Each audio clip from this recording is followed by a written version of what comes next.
Hello दोस्तों, मैं स्मिता पटेल आप सभी का एम्बिशन क्लासेज पर हार्दिक स्वागत करती हूँ। आज मैं सीटेट हिंदी पेडागोजी के प्रीवियस क्वेश्चन लेकर आई हूँ। जो 15 पेडागोजी के क्वेश्चन है ये एग्जाम में आए हुए हैं। बहुत इम्पॉर्टेंट क्वेश्चन है। वही आंसर मैंने यहाँ पर आप लोगों के लिए टिक किए जो माने गए थे कोर्ट में। चलिए हम स्टार्ट करते हैं। चयन के 9 महीने बाद भी तैनाती नहीं, यानी 19 अक्टूबर को आया था अंतिम परिणाम, 9 महीने से इंतजार हो रहा है। नेक्स्ट है हमारा युवा, यानी नियुक्ति में देरी से जूनियर हो जाएंगे प्रधानाचार्य, यानी जूनियर के हो जाएंगे क्या प्रधानाचार्य जब नियुक्ति में देरी रहेगी। यानी पीसीएस 2022 में चयनित प्रवक्ताओं को पीसीएस 21 में चयनित प्रधानाचार्य से पहले मिल गए नियुक्ति पत्र। एडेड कॉलेजों को मिले 117 शिक्षक, जो अभी एडेड कॉलेज में हुए थे उसमें 117 शिक्षक मिले हुए हैं। गैंग विकास भी सामाजिक सुरक्षा का दायरे में। ये देखिए, राजस्थान प्लेटफॉर्म आधारित गीग कर्मकार विधेयक 2023 पारित किया गया हुआ है। यानी राजस्थान प्लेटफॉर्म आधारित गीग कर्मकार विधेयक 2023 पारित हुआ, विधानसभा में पारित 24 जुलाई 2023 को। इस विधेयक के तहत गीग वर्करों की सामाजिक सुरक्षा एक कानून बनाया जाएगा। साथ ही राजस्थान प्लेटफॉर्म आधारित गीग कर्मकार कल्याण बोर्ड का गठन होगा। राजस्थान प्लेटफॉर्म आधारित गीग कर्मकार सामाजिक सुरक्षा और कल्याण निधि स्थापित की जाएगी 200 करोड़। राजस्थान गीग वर्करों को सामाजिक सुरक्षा और उनके कल्याण हेतु कानून लाने वाला देश का पहला राज्य बना हमारा राजस्थान। चलिए हम स्टार्ट करते हैं। हमारे सीटेट के पेडागोजी के क्वेश्चन स्टार्ट होते हैं। उच्च प्राथमिक स्तर पर विभिन्न उद्देश्यों के लिए किए जाने वाले लेखन कार्य में सबसे महत्वपूर्ण है। यानी उच्च प्राथमिक स्तर पर विभिन्न उद्देश्यों के लिए किए जाने वाले, तो उच्च प्राथमिक स्तर पर हमारा जल संरक्षण का विज्ञापन बनाना, आपदा प्रबंधन पर स्लोगन लिखना, अधूरी कहानी का अंत लिखना, डायरी लिखना, जैसे उच्च प्राथमिक स्तर पर हमारे उद्देश्य में किए जाने, या हमारा अधूरी कहानी का अंत ये भी बहुत अच्छा है, लेकिन इससे अच्छा है हमारी डायरी लिखना। यानी सबसे महत्वपूर्ण है कि बच्चा अपने आप अपनी आत्मकथा, अपनी बारे में कहानियाँ, एक डायरी लिख रहा है कि रोजमर्रा में वो क्या कर रहा है। डी ऑप्शन हमारा यहाँ पर राइट हो गया। उच्च प्राथमिक स्तर पर हिंदी भाषा के आकलन का सबसे कमजोर बिंदु है, यानी सबसे कमजोर बिंदु है लिखने में नए शब्द इस्तेमाल करना, लेखन में तार्किकता का समावेश, भाषा का सृजनात्मक प्रयोग, संस्कृत निष्ठ शब्दावली का प्रयोग। अब यह उच्च प्राथमिक स्तर पर हिंदी भाषा के आकलन के लिए तो लिखने में नए शब्द इस्तेमाल करना, तार्किकता का यहाँ पर कोई वो नहीं है, भाषा का सृजनात्मक प्रयोग, संस्कृत निष्ठ शब्दावली का प्रयोग करना। डी ऑप्शन हमारा यहाँ पर सही हो गया। यानी कठिन और संस्कृत के प्रयोग हम लोग करेंगे, कठिन शब्द, तो इससे हमारे आकलन का कमजोर बिंदु है, सबसे कमजोर बिंदु सबसे यही हमारा है डी ऑप्शन, यानी संस्कृत निष्ठ शब्दावली का प्रयोग। डी ऑप्शन हमारा यहाँ पर राइट हो गया। उच्च प्राथमिक स्तर पर हिंदी भाषा का आकलन करते समय आप सर्वाधिक किस पर ध्यान देंगे। यानी उच्च प्राथमिक स्तर पर हिंदी भाषा का आकलन करते समय सबसे ज़्यादा लिखित परीक्षा, मौखिक परीक्षा, पोर्टफोलियो, यानी उच्च प्राथमिक स्तर पर हिंदी भाषा का आकलन करते समय सबसे ज़्यादा पोर्टफोलियो पर ध्यान देंगे। यानी मौखिक अभिव्यक्ति बच्चे में ज़्यादा होगी, और पोर्टफोलियो जो साल भर बच्चे का हिसाब या आकलन, जिसमें उसका कैसे क्या सीख रहा है, किस सब्जेक्ट में कमज़ोर है, कौन सा सब्जेक्ट पर ज़्यादा ध्यान देना, साल भर का पूरा हिसाब बच्चे का रखा जाता है पोर्टफोलियो फाइल में। सी ऑप्शन हमारा यहाँ पर राइट हो गया।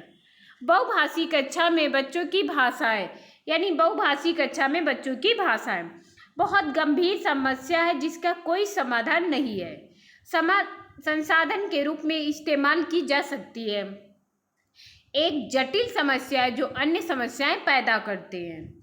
हिंदी भाषा की कक्षाओं से बाहर ही रहनी चाहिए। अब इसमें हमारा पूछा गया है कि बहुभाषी कक्षा में, बहुभाषी कक्षा को संसाधन के रूप में इस्तेमाल करना चाहिए, संसाधन, यानी ऐसा नहीं है कि कोई हिंदी बोल रहा है कोई इंग्लिश बोल रहा है तो हम उसे एक जटिल समस्या, गंभीर समस्या मानेंगे। ऐसा कोई सब नहीं, उसे हम संसाधन के रूप में इस्तेमाल करेंगे जिससे और भी बच्चे हमारी दूसरी लैंग्वेज को भी सीख सके। बी ऑप्शन हमारा यहाँ पर राइट हो गया। उच्च प्राथमिक स्तर पर व्याकरण पढ़ाने की आगमन पद्धति, यानी व्याकरण ग्रामर पढ़ाने की आगमन विधि है हमारी, जटिल से सरल की ओर जाती है। अब हमारी आगमन ग्रामर के लिए जटिल से सरल की ओर जाती है या कोई नहीं, सरल से जटिल की ओर जाती है, यह एक उदाहरण है। उदाहरण से नियम की ओर, आगमन विधि में हमारा उदाहरण से नियम की ओर ही चलता है। पहले एग्जाम्पल दिया जाता है, फिर उसके बाद में नियम बताए जाते हैं। नियम से उदाहरण की ओर, यह हमारा एक निगमन, अगर आगमन की जगह पर निगमन होता है तो हमारा नियम से उदाहरण की ओर, यानी सी ऑप्शन सही होता है। लेकिन आगमन है तो बी ऑप्शन हमारा यहाँ पर सही हो गया, उदाहरण से नियम की ओर। अंतर्निहित भाषा क्षमता का संबंध के साथ है, यानी अंतर्निहित भाषा क्षमता का, ये हमारी चौमस्की का है, भाषा अर्जन यानी चौमस्की। ए ऑप्शन हमारा यहाँ पर राइट हो गया। नेक्स्ट है, हिंदी के पाठों में अन्य भाषाओं के शब्दों के होने का अर्थ है। पाठ का लेखक हिंदी नहीं जानता। हिंदी पाठों में अन्य भाषाओं के शब्दों से होने का अर्थ, पाठ समाज के बहुभाषी स्वरूप की सहज प्रस्तुति है। पाठ कठिन और अस्पष्ट है, यानी हिंदी के पाठों में ये विद्यार्थियों को शुद्ध भाषा नहीं सिखाई जा रही है, लेखक हिंदी ने। बी ऑप्शन ही हमारा यहाँ पर राइट हो गया, जो हिंदी पाठों में अन्य भाषाओं के शब्दों के होने का अर्थ है, यानी पाठ समाज के बहुभाषी स्वरूप की सहज प्रस्तुति है। बी ऑप्शन हमारा यहाँ पर राइट होता है। आगे, आपकी दृष्टि में अभ्यास, यानी आप सभी की दृष्टि में अभ्यास क्या है? पाठों को समझने में मदद करते हैं, बच्चों को तार्किक बनाते हैं, बच्चों को भाषा के बारे में बताते हैं, बच्चों को उत्तर देना सिखाते हैं। अभ्यास, जितना ज़्यादा बच्चे को अभ्यास क्यों दिया जाता है? क्योंकि बच्चे में समझ बढ़े। बच्चे जितना ज़्यादा अभ्यास करते हैं उनकी समझने में मदद होता है, यानी पाठ को समझने में मदद होती है। हम जैसे एक क्वेश्चन बोल के पहले घर के लिए देते हैं, फिर उससे कहते हैं यहाँ भी करो, तो क्या है उसमें समझ यानी मदद मिल रही है, जल्दी से याद होगा, उससे पता होगा कि कहाँ पर हमारा मिस्टेक हो रहा है। ए ऑप्शन हमारा यहाँ पर राइट हो गया। उच्च प्राथमिक स्तर की पाठ्य सामग्री में अनुवाद सामग्री रखने का उद्देश्य है बहुत ही सामग्री से परिचय कराना। अरे चोरी हिंदी साहित्य का ना होना, यहाँ ये अरे चोरी नहीं है, हिंदी साहित्य का ना होना। अन्य भाषाओं के साहित्य को हिंदी में पढ़ने के अवसर देना। अब उच्च प्राथमिक स्तर की पाठ्य सामग्री में अनुवाद सामग्री रखने का उद्देश्य हमारा यही है कि अन्य भाषाओं के साहित्य को हिंदी में पढ़ने के अवसर देना। जितना ज़्यादा अवसर, जैसे यह एक हमारा कीवर्ड है कि अवसर शब्द आ गया तो वही हमारा ऑप्शन सही हो जाएगा। ऑप्शन नंबर सी हमारा सही हो गया।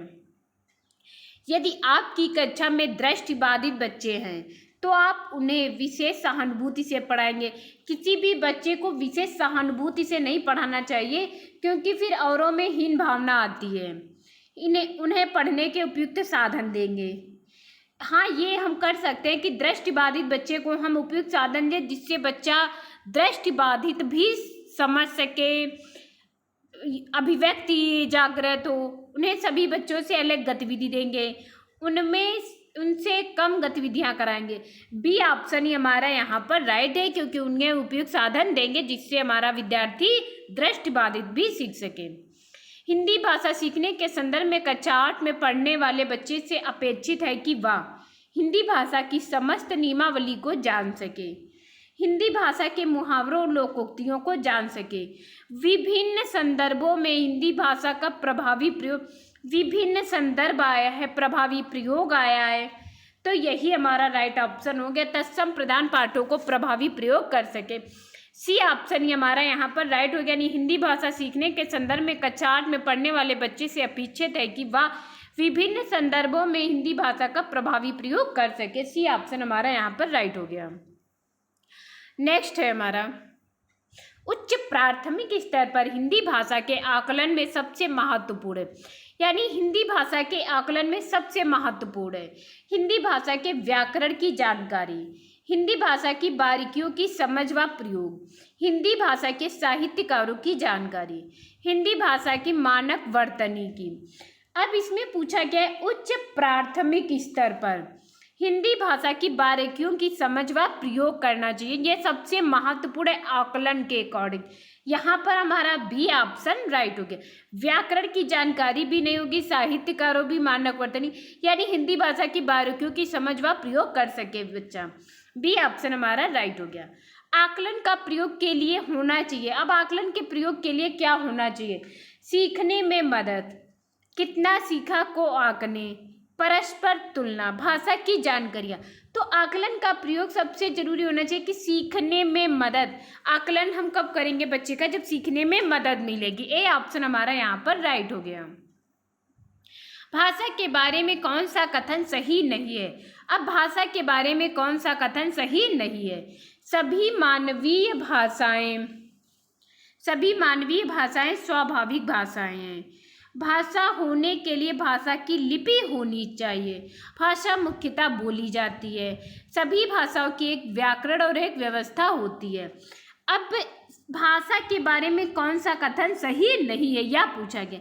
यानी भाषा होने के लिए भाषा की लिपि होनी चाहिए, यह हमारा कोई जरूरी नहीं है। बहुत सी ऐसी भाषाएं जिनकी कोई लिपि नहीं है। बी ऑप्शन हमारा यहाँ पर राइट हो गया।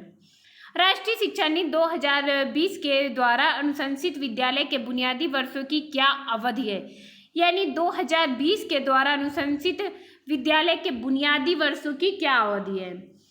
अब कक्षा 2 तक पहले 5 वर्ष। राष्ट्रीय शिक्षा नीति बुनियादी वर्ष, इसमें यानी एक बार हमने और भी ऐसे क्वेश्चन लिया है। यहाँ पर बच्चा हमारा 3 से 5 वर्ष का बच्चा पढ़ने जाने लगता है। 3 से 5 वर्ष आंगनवाड़ी कह लो या खेलकूद वाला प्ले जैसे प्राइवेट स्कूलों में आ गया है, तो 3 से 5 वर्ष। और जब बच्चे 6 साल का होता है तो वो कक्षा 1 में पहुंचता है, यानी 6 साल का होते होते कक्षा 1 तक पहुंचता है। तो कक्षा 2 तक पहले 5 वर्ष, यही हमारा राइट है। यानी कक्षा 2 तक पहले 5 वर्ष, पहले 5 वर्ष का हो जाना चाहिए कक्षा 2 तक पहुंचते पहुंचते। आई होप आप सबको 15 क्वेश्चन मेरे पेडागोजी के बहुत अच्छे, और आप जब सीटेट में बैठेंगे आपको लगेगा कि हाँ मैंने हिंदी के पेडागोजी एम्बिशन क्लासेस से बहुत अच्छे क्वेश्चन सीखे हैं। इसी तरह से आप लोग डेली का डेली प्रैक्टिस करते रहिएगा। Thank you class.